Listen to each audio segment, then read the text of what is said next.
समोर मी रमाई बोलते हा एक पात्री प्रयोग सादर करत आहे आणि या प्रयोगादरम्यान माझ्याकडून कुठे काही चुका झाल्यास मला उदर अंतःकरणाने क्षमा करावी अशी मी विनंती करते.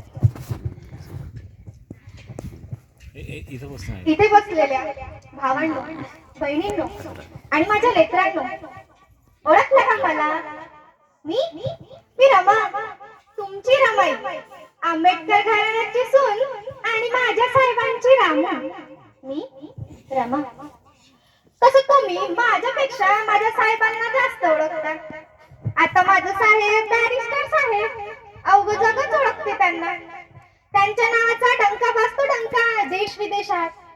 आहे तसं माझं साहेब महान पंडित बुद्ध विचाराचा विचारवंत, महान प्रज्ञावंत, ज्ञानवंत, शीलवंत, बुद्धाचा महाउपासक, प्रखर तेजाचा प्रज्ञा सूर्य.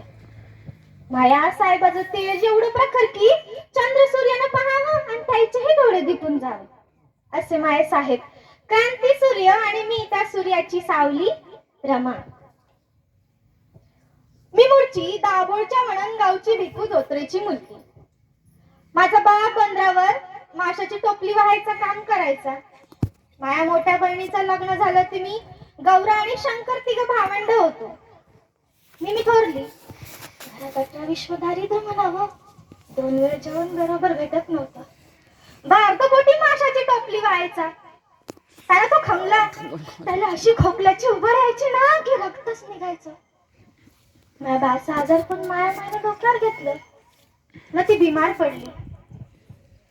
मी लहान, मायने जे होईल ते काम मी करत होती. आता अचानक मायची तब्येत जास्तच बिघडली. मामा मामी आले पाहायला. आता मी अंगणात खेळत होती.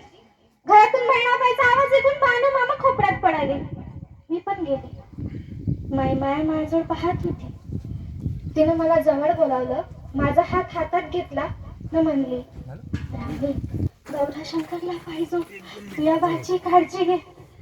आणि काय माय आपली मान खाली टाकली. मग बानं जोराचा गलबा केला. आम्ही रडायला लागलो. मला तेव्हा काय बी कळेना.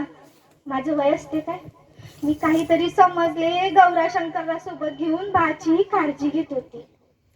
पण बानं जे आजार पण काढलं ना तर त्याचा खोकला काही बंदच होत नव्हता.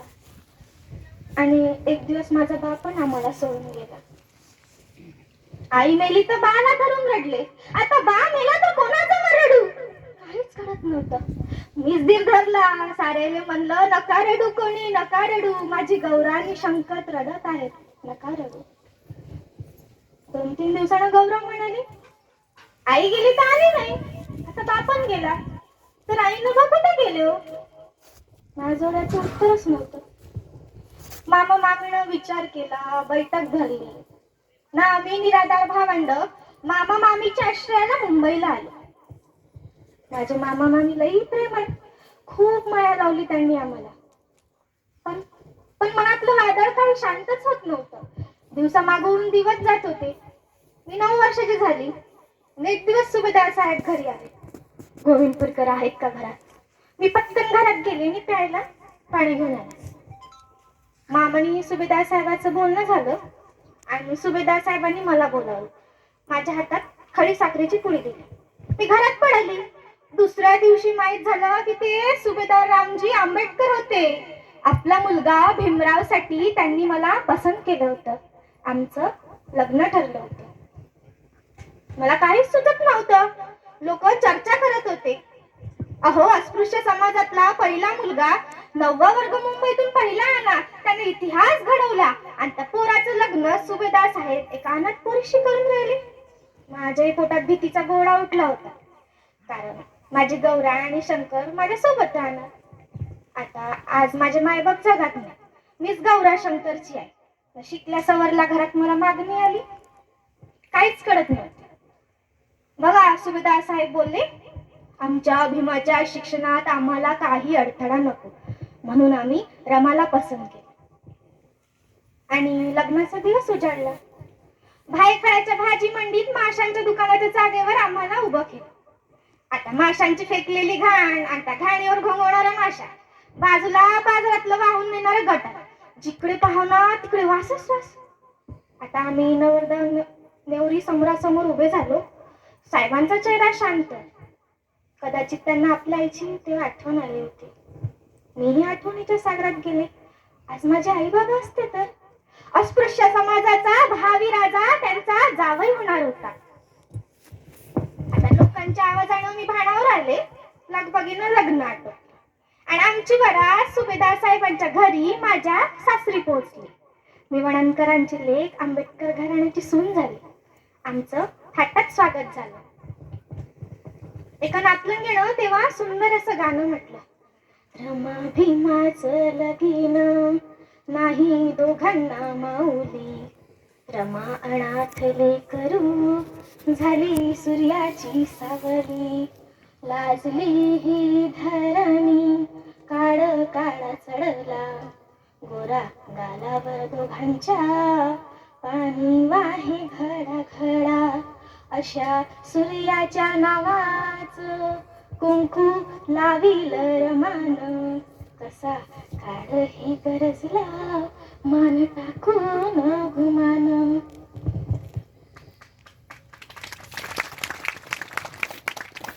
एवढ्यात एक म्हातारी आजीबाई समोर आली. तिने आमच्या डोक्यावरून हात फिरवला आणि आपली बोटं कळा मोडली न म्हणली, नवरा नवरीने नाव घ्या. बघा आता पडली ना मी पेचात. नवरीला नाव घ्यायला शिकवायला आई पाहिजे, कोणी मैत्रीण तर पाहिजे. शेवटी कुठेतरी ऐकली, नाव आठवली न म्हणलं, वणनकरांची लेक चालली आंबेडकरांच्या घरात, वणनकरांची लेक चालली आंबेडकरांच्या घरात, आणि भीमरावाचं नाव घेते आनंदाच्या भरात.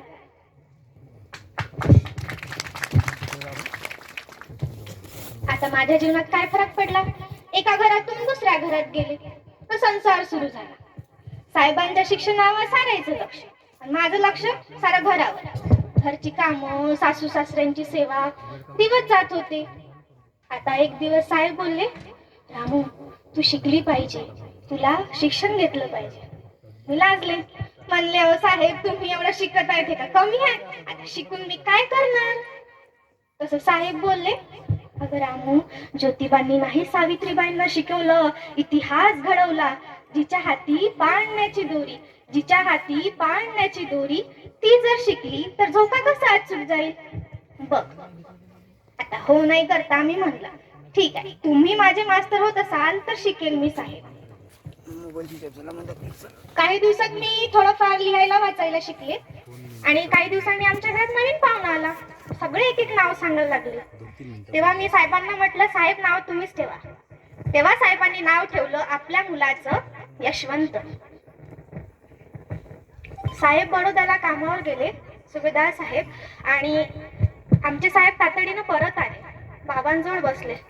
तसं सुभेदार साहेब बोलले, रमा माया भीमाची काळजी घे. भीमा तुला प्रचंड पराक्रमाचा धनी होताना मला पाहायचं होतं. शूद्र समजल्या जाणाऱ्या समाजाच्या गुलामीची बेडी तू तोडशील ते मला पाहायचं होतं. भीमा तू एक वादळ आहेस. या वादळात मनुस्मृतीची दाना दान उड.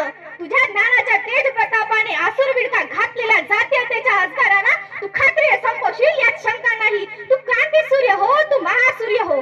तुझ्या शिक्षणाचा समोर आम्हाला शिक्षणाचा अधिकार नाकारणाऱ्या धर्म मार्तंडांना तुझ्या समोर लोटांगण घातल्याशिवाय पर्याय राहणार नाही. तो दिवस मला पाहता येणार नाही, तो दिवस मला पाहता येणार नाही. आणि सुभेदार साहेब पण आम्हाला सोडून गेले.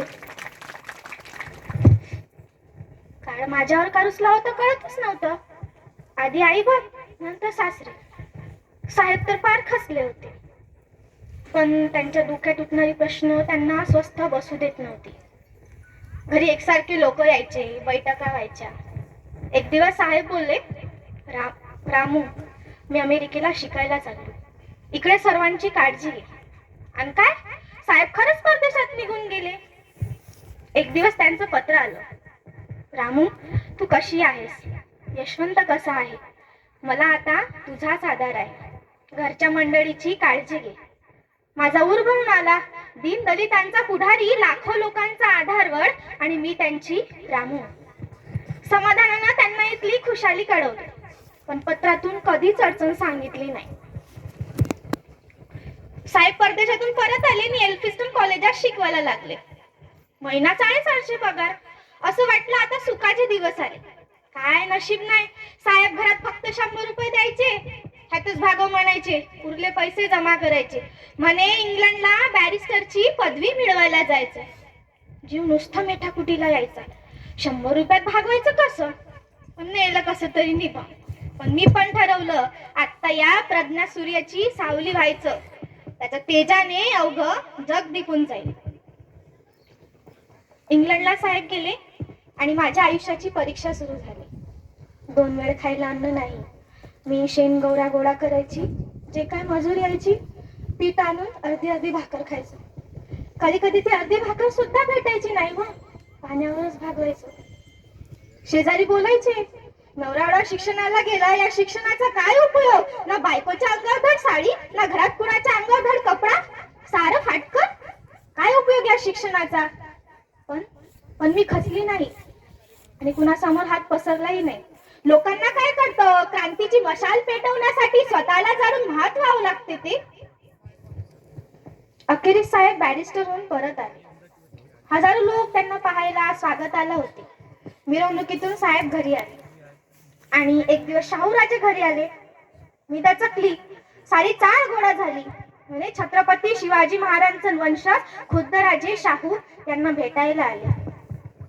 महाराजांनी साहेबांना घट्ट मिठी मारली आणि म्हणाले, भीमराव, आता मला या समाजाची काळजी नाही, कारण त्यांना त्यांचे हक्क मिळवून देणारा तुमच्या रूपात मिळालाय.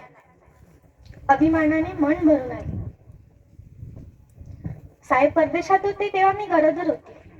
मला रमेश झाला. पोटात अन्न नाही आणि लेकरू जन्माला आले.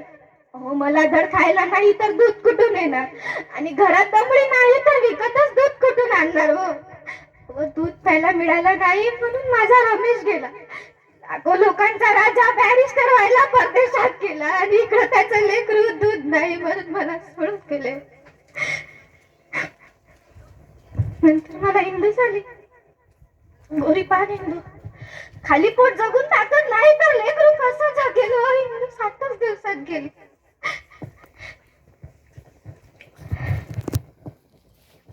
नंतर गंगाधर जन्माला आला. तेव्हाही साहेब परदेशात गेले. गंगाधर जन्माला तोच आजार घेऊन कुपोषित. एक दिवस मी घरी आली. गंगाधरला पाहिलं तो मलून पडला होता. खूप ताप होता. औषधाला पैसे नव्हते. मी घरात उडदाची डाळ होती ती भिजून बघा कच्चीच खाल्ली. तू देईल म्हणून काय फायदा नाही. गंगाधरला जवळ घेतलं तर तोही जग सोडून गेला होता. रडू तरी कसं येईल व रडण्या इतकी ताकद माझ्या अंगातच नव्हती. लेकरांच्या कपनासाठी सुद्धा पैसा नव्हता. अंगावरची साडी काढून ते लेकरू गुंडाळून मी दफन केलं आणि घरामागच्या अंगणातच मी गंगाधरला दफन केलं. साहेबांना कळवलं नाही. एकटीच बघत होती पण शब्द निघू दिला नाही. राजरतन साहेबांचा आवडता मुलगा. साहेब असताना निमून येऊन साहेबांच्या मांडीवरच त्याने जीव सोडला आणि साहेब तर संन्याशीच झाले. त्यांना त्या दुःखातून मलाच बाहेर काढावं लागलं. शेवटी रागाने मी बोलले, अहो साहेब, ज्या बोटानं माझ्या मागेत कुंकू भरलं त्या बोटाची लेखणी करून हजारो लेकरांना मरण्यापासून रोका, त्यांच्या जीवनात सुख आणा, तेच माझं सुख. या निराधार समाजाचे आपण आई बाबा हो ना, मग रडू नका.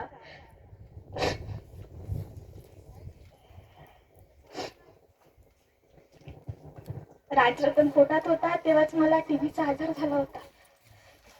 साहेब डॉक्टरांना म्हणायचे, काही पण करा पण माझ्या रमाला वाचवा. तेव्हाही रडायचे. मी बिछाण्यावर पडले, औषध काम करत नव्हतं.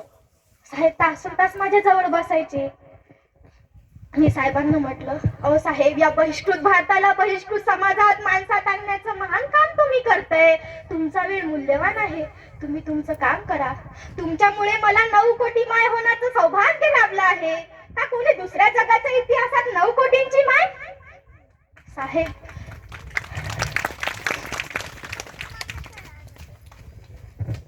साहेब, मला तुमच्याकडून कोणतीच तक्रार नाही. भरल्या कपाळानं जगाचा निरोप घ्यावा एवढी एकच माझी इच्छा. मला माझ्या साहेबांसोबत लई बोलायचं होतं. साहेब मला बोलत होते, रामू कॉफी घे. अगं काय खा ग रामू. रामू, उभ्या वादळात मला साथ दिलीस, उभ्या वादळात मला साथ दिलीस, आणि जेव्हा सुखाचे दिवस आले तेव्हा माझी साथ सोडतेस, परतीचा प्रवास करतेस. का रामू, का? मी तुझ्यासाठी काहीच करू शकलो नाही रामू, मी तुझ्यासाठी काहीच करू शकलो नाही. मला बोलायची खूपच इच्छा होती, पण ताकद पुरत नव्हती. डोळ्यासमोर नुसता अंधार दाटून आला होता. युगानुयुगाचा अंधार नष्ट करणारा प्रज्ञा सूर्य, करुणेचा महासागर अश्रू ढाळीत होता. मी ते अश्रू मला ओलं करत होत. आता मला शेवटच्या गरम पाण्याच्या आंघोळीची गरज राहिली नव्हती. साहेबांच्या बहुमोल अश्रूतून माझं मन तृप्त झालं होतं. अन्यायाविरुद्ध पेटून उठणारा लावा, काळाच्या छातडावर लात मारणारा युगंधर युगपुरुष रडत होता न. मी पाहत होती. वाटलं मला की हात पुढं करून साहेबांचं डोळं पुसावं, पण मी उचललेला हात पिकला पानाने गळून पडला. फक्त एकच आवाज निघाला, साहेब, माझं साहेब, माझं साहेब.